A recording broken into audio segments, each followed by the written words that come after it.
Power doesn't always walk through the front door. Sometimes it waits in silence, watching who you choose to be when you think no one's looking. Let us know in the comment section below. Have you ever met someone you underestimated at first, only to discover they carried a whole world inside them? Deputy Chad Lorman didn't slow down when he made judgments. He sped up. That's how you got ahead in a county like Floyd. Fast instincts, faster paperwork, and knowing exactly which heads to nod at and which collars to tighten. So when he spotted the beat-up blue Ford crawling along Route 17 like it didn't care it was 2 decades out of style, he didn't hesitate. No plate light, rear bumper half-taped, window cracked with what looked like a duct-taped patch job. A drifter, probably. Maybe a vet, maybe a meth cook, maybe both. Lorman smirked as he clicked the radio. County 92 to dispatch. Pulling over an older model F-150 heading westbound, mile marker 88. Probable equipment violation, rolling solo. He flicked on the lights and the truck pulled over right away, docile as a dog that knew the drill. That was the first thing that bothered him. No hesitation, no fuss. Just rolled to a stop like the driver had already made peace with whatever came next. The gravel crackled under his boots as he stepped out, straightening his belt, letting his hand rest just casually enough on his holster to make a statement. He approached the window, lowered just enough to let out the stench of motor oil and something metallic, old and familiar. The man behind the wheel looked maybe early 40s, hard to tell under the beard. His face was weathered but not broken. Calm, still, and not in that passive, don't-want-trouble kind of way. "Even in, sir," Lorman started, making sure the chest cam caught his best polite tone. "Mind telling me why your taillight looks like it got punched by a sledgehammer?" The man turned toward him, eyes slow to move, like they had measured the threat long before the rest of him decided to speak. "It wasn't a sledgehammer," he said simply, voice deep, flat, southern. "No, what was it then?" That gave Lorman pause. Only for a second, but it was enough. "Uh-huh. License and registration?" The man handed them over without a word. The license read Wesley Roberts, Georgia native, no priors, no red flags, clean registration. Lorman glanced at the name, then back at the man, trying to place him. It tugged at something he couldn't reach. "You local, Mr. Roberts?" "Used to be." "You working around here?" So that tone again. Not evasive, just final. Like he'd given what needed giving and the rest wasn't any of Lorman's business. Lorman clicked his tongue and stepped back toward his cruiser. "Stay in the vehicle, please." He ran the plates. Nothing, not even a parking ticket. But that name still itched. Not a criminal file. Something else. Something older. Something military, maybe. Lorman squinted toward the truck. The man hadn't moved, just sat, hands on the wheel, eyes forward. Waiting. 10 miles behind, near the county line, a black SUV rolled past the old Texaco without headlights, its windows blacked out. It didn't stop.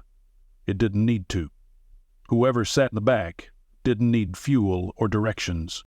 They already knew exactly where they were going. Wesley Roberts felt the seconds ticking like thunder in his chest, even as his face gave nothing away. He wasn't thinking about the deputy's hand resting just a little too comfortably near the Glock on his belt. Wasn't thinking about the way the cruiser's engine hummed nervously behind him. He was thinking about a call he got 2 weeks ago. One he didn't answer. Not at first. It had come from a private number, the kind he used to see on field orders, not phone screens. It only rang once. Then a text came through, 3 words. "Stay visible, wait." He hadn't replied. But now here he was, parked on the side of Route 17, with a rookie deputy who didn't know what storm he was standing in the middle of. Lorman came back up to the window, handing back the license. "You planning on fixing that light?" "Already did. Duct tape's just holding the cover." "I see." Lorman glanced down. His eyes settled on something that didn't match the truck's rundown vibe. A silver dog tag hanging from the rearview mirror, polished so clean it could blind in sunlight.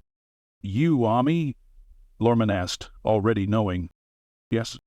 "Retired?" Wesley didn't answer. He just stared forward. That silence made Lorman's spine stiffen a little. "I ask you a question." Wesley turned his head, this time slower, as if he wanted the young officer to see something behind his eyes.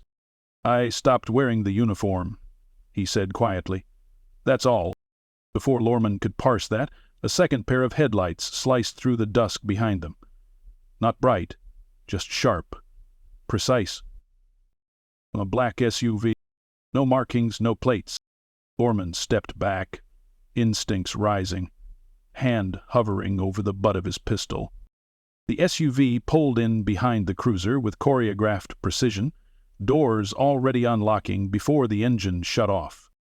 From the back seat a man stepped out. Stiff. Composed. Not a hair out of place, the silhouette of a dress uniform just visible beneath the open coat. His face was clean-shaven, the kind that had known command so long it no longer questioned orders, only gave them. Lorman stood his ground. "Sir, this is a traffic—" The man raised one hand, just a slight gesture, not even forceful, but enough to make Lorman stop speaking mid-sentence. "I'm not here for you, deputy," the man said, his voice cutting through the night like steel wrapped in velvet. "I'm here for Mr. Roberts." And that's when Wesley finally stepped out of the truck. No rush, no nerves, just quiet certainty. He stood straight, shoulders squared, boots firm against gravel like he never left formation. The general nodded, as if seeing an old comrade. Wesley didn't return it. Not yet. Lorman's mouth moved, but no words came. The two men shook hands like they'd fought side by side through something no one in Floyd County could pronounce, let alone understand. And behind the silence, something old and unfinished stirred back to life. Deputy Chad Lorman wasn't used to feeling like the least important man in a conversation, especially not during a stop he'd initiated. But as he watched the general, who hadn't given a name, walk toward Wesley Roberts like they shared a language no one else could hear, Lorman suddenly realized this wasn't a traffic stop anymore. This was a battlefield reunion disguised in roadside dust and brake lights. Wesley didn't salute. He didn't move a muscle past what was required to stand and breathe. But the look in his eyes, that flicker of recognition edged with resistance, said everything. "Sir," he finally muttered, not with deference, but with acknowledgment. The general extended a hand. "It's been a long time, Sergeant." Wesley didn't take it. Not long enough. That was enough to make Lorman twitch. He took a few steps forward, hand hovering near his belt again. "Everything all right here?" His voice carried that small-town authority, the kind built on repetition and name recognition. The general didn't even glance at him. "Mr. Roberts and I have classified history. You're dismissed, deputy." Lorman's jaw tensed. "With respect, sir." "I wasn't asking," the general said without looking away from Wesley. Wesley shifted his weight just slightly and gave the deputy a slow, calm nod. "It's all right, deputy. You've done your part."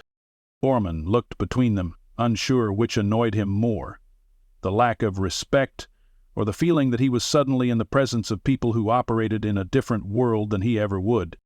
He took a step back, but didn't return to the cruiser. Instead, he crossed his arms, leaned against it, and listened. The general lowered his voice. "You didn't respond. We didn't know if you were dead. Hurt or depressed, depending upon your bullets. I was trying to be. That's not how this works." "No," Wesley said bitterly, "but it's how I wanted it to work." The general studied him. There was weight behind his eyes, the kind that came from seeing too many good men break in too many different ways. The truck, the tape, the quiet job at the edge of nowhere, you really thought you could disappear. "I did disappear," Wesley snapped. You're the one dragging me back. You're the only one left. That stopped everything. Even Lorman felt it, though he didn't know why. The silence thickened. Wesley looked down at the gravel under his boots. Caldwell? Dead. Yeah. Missing, presumed. And Shepard? Shot himself last winter. Wesley rubbed his eyes. When he looked back up, something inside him had shifted, not softened, hardened, reforged. You still haven't said why you're here. The general nodded toward the SUV. They opened the vault. Mission names, coordinates, drone footage. It's all about to hit the wrong desk. It should, Wesley said.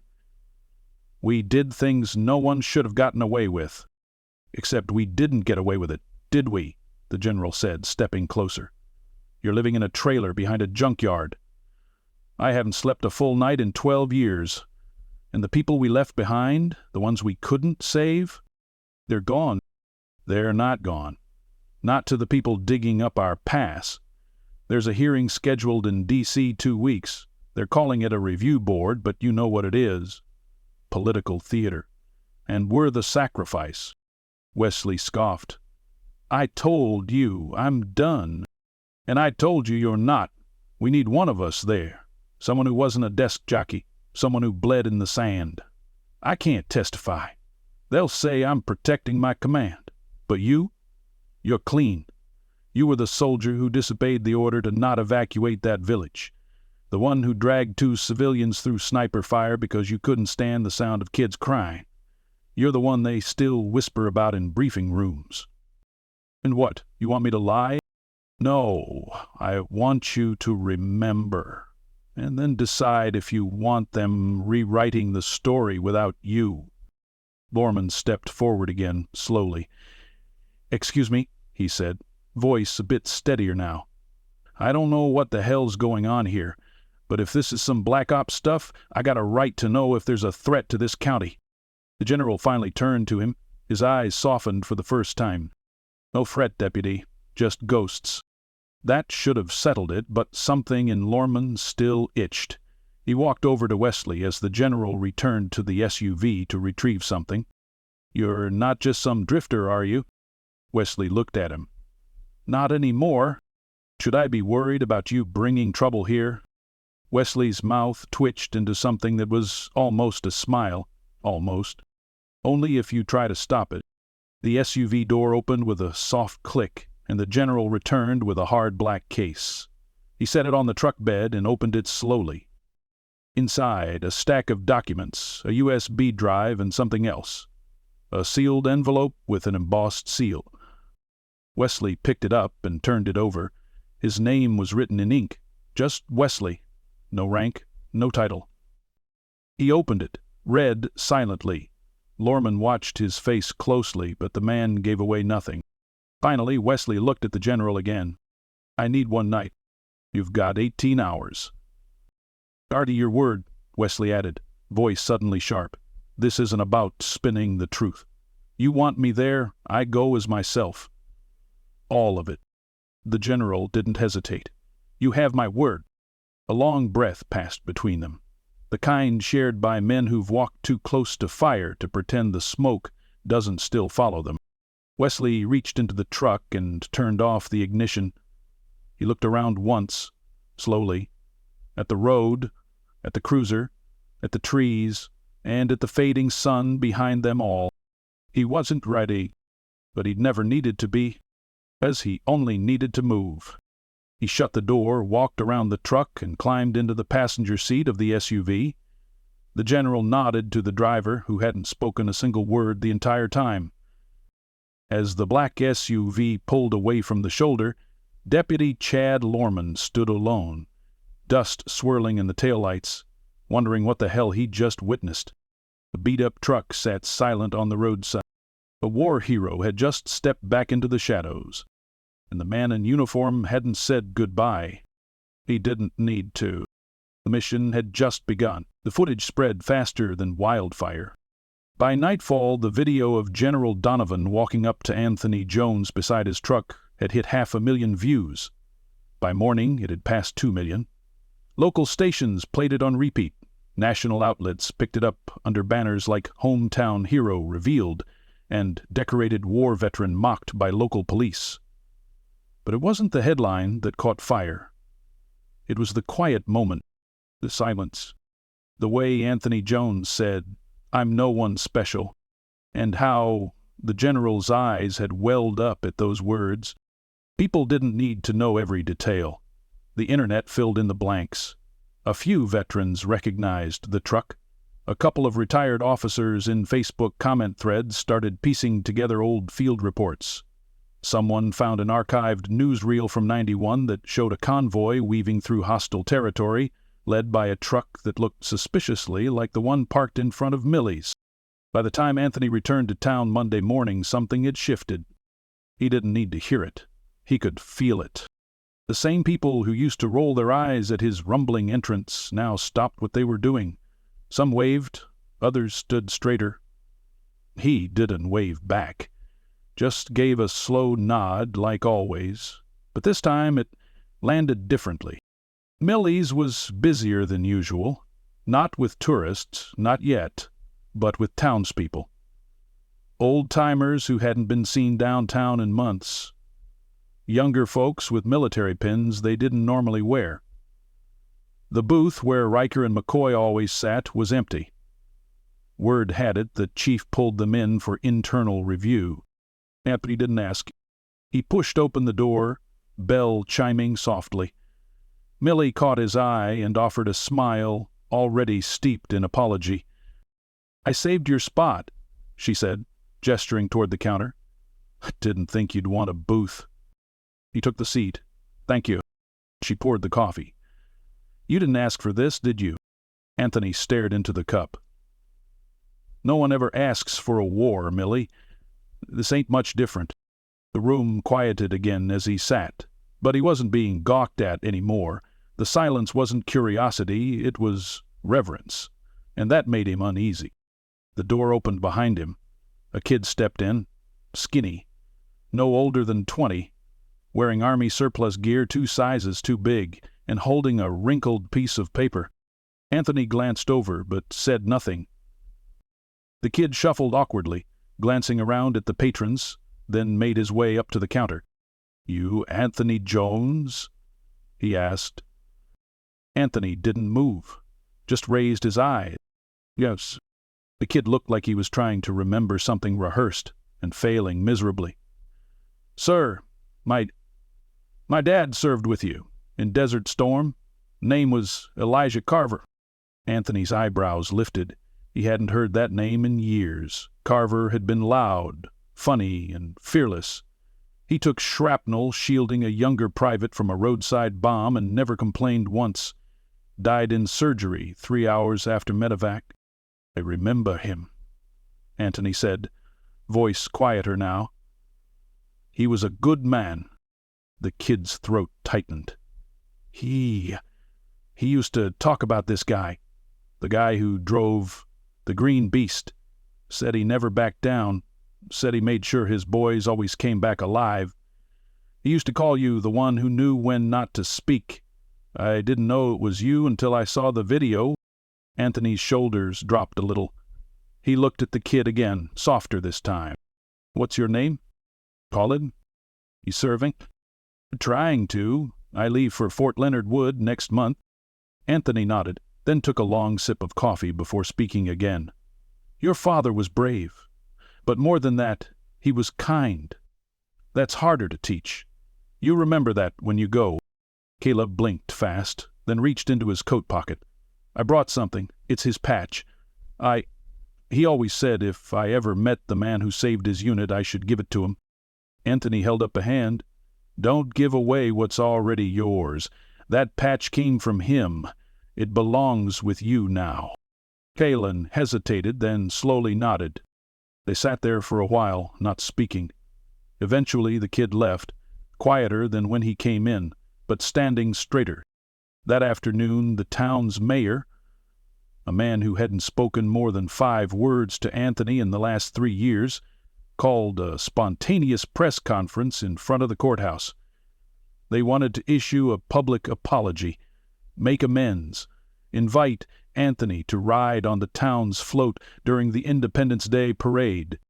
Anthony didn't show up. Millie had told him about it, of course. Read him the speech the mayor emailed to her personally, the one that dripped with manufactured sincerity. He just shook his head. "If they need someone to forgive," he said, "they're asking the wrong guy." But people kept coming. Not in mobs, not with fanfare, just one at a time. A man from the auto shop, a librarian who said her uncle remembered Anthony from a stateside base in '75. Even the pastor from the Baptist church came by, asked if Anthony would consider giving a few words at Veterans Sunday. He declined each offer. Until Tuesday morning, when a knock at his door came from someone who didn't bother with politics or performance. It was Mrs. Delaney. She had taught civics at the high school for 34 years and never retired.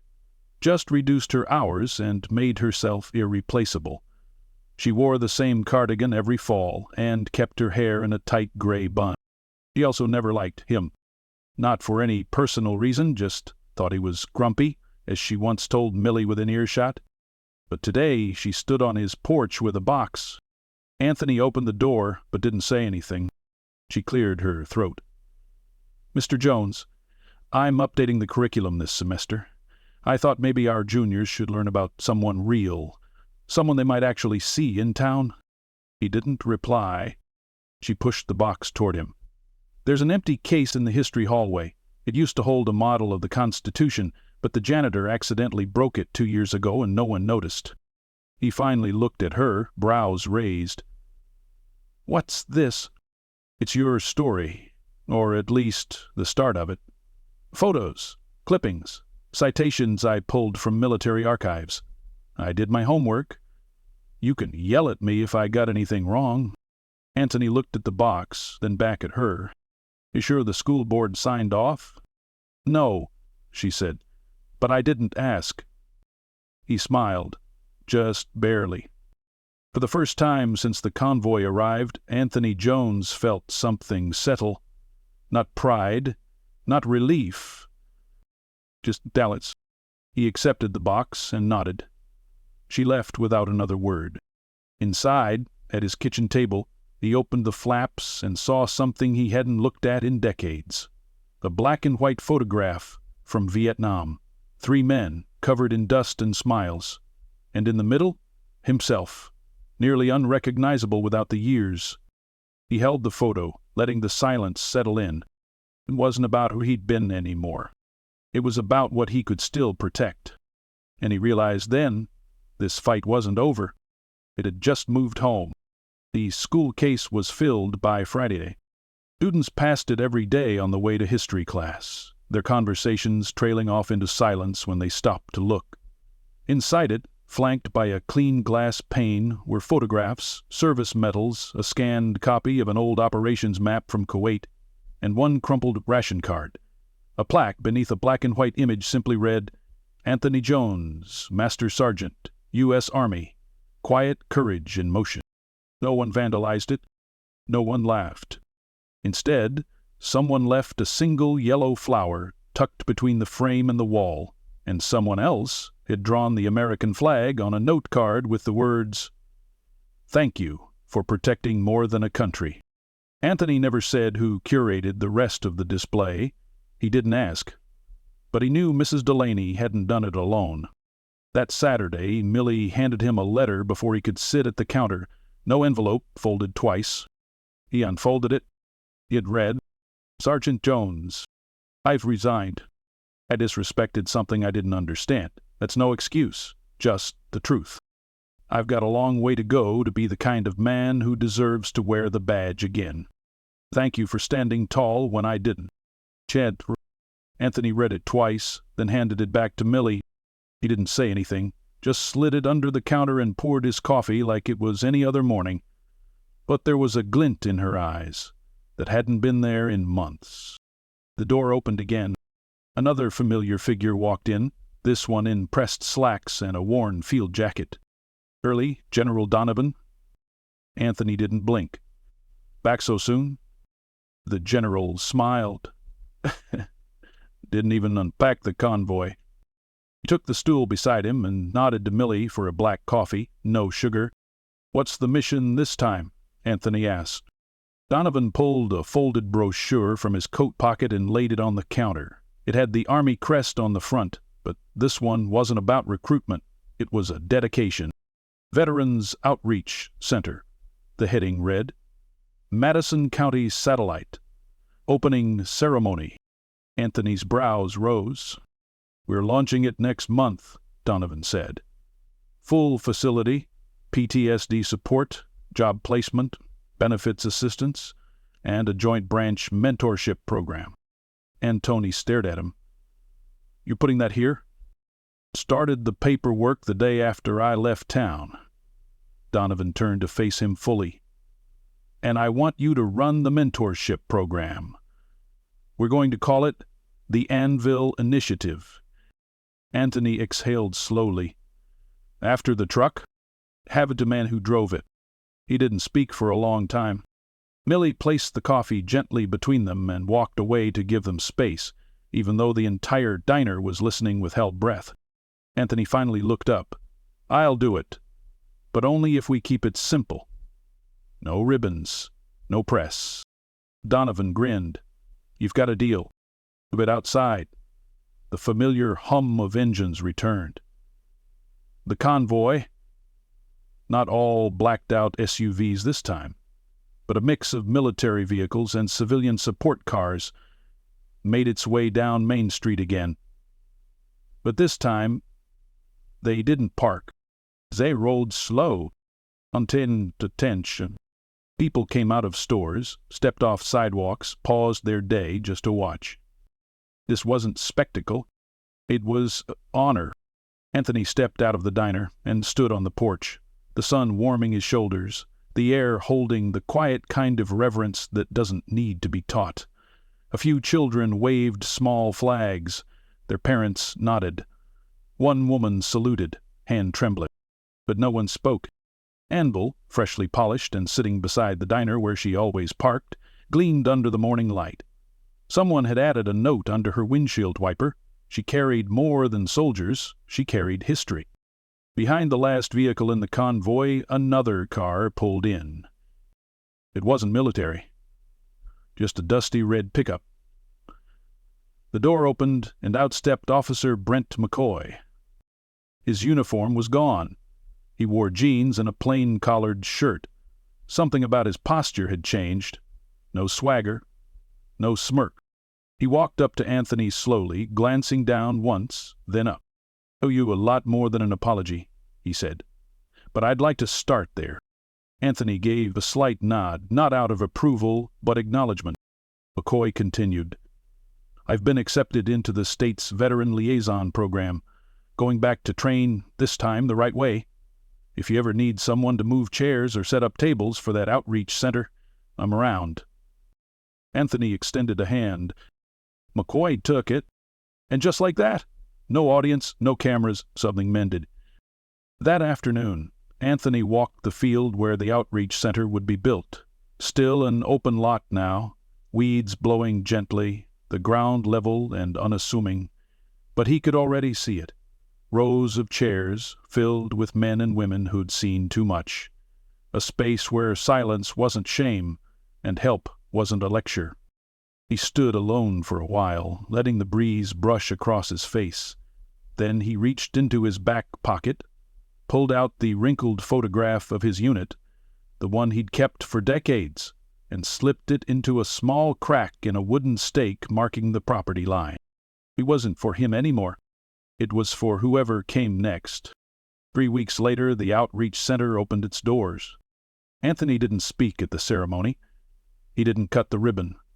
But he stood inside, just past the entrance, greeting each veteran who walked through with a nod, a hand on the shoulder, or, when words failed, a silence that meant more. Caleb Carver came back, now in uniform, his boots clean and sharp, his eyes not so nervous anymore. He hugged Anthony without asking first, then helped carry in a box of supplies for the new office. Mrs. Delaney sent a bouquet and a typed letter from the entire junior class, thanking him for showing what strength looks like after the war. Riker never returned to the force. Last Anthony heard, he was volunteering with a restoration crew, fixing up abandoned barracks outside Fort Hood. And Anvil? She was parked just outside the outreach center, beneath a canvas awning, tires scrubbed and clean, engine tuned. She didn't need to move anymore. She had arrived. On the last page of the center's visitor log, beneath 100 scrawled signatures, someone had written in careful block letters, "He taught us that honor doesn't retire, it just finds new roads." Anthony Jones never asked for statues or speeches, but that didn't matter, because in a town that once mocked his truck, they now stood a little taller when they passed him on the street. And sometimes, when a convoy came through, they slowed, not out of caution, but out of respect.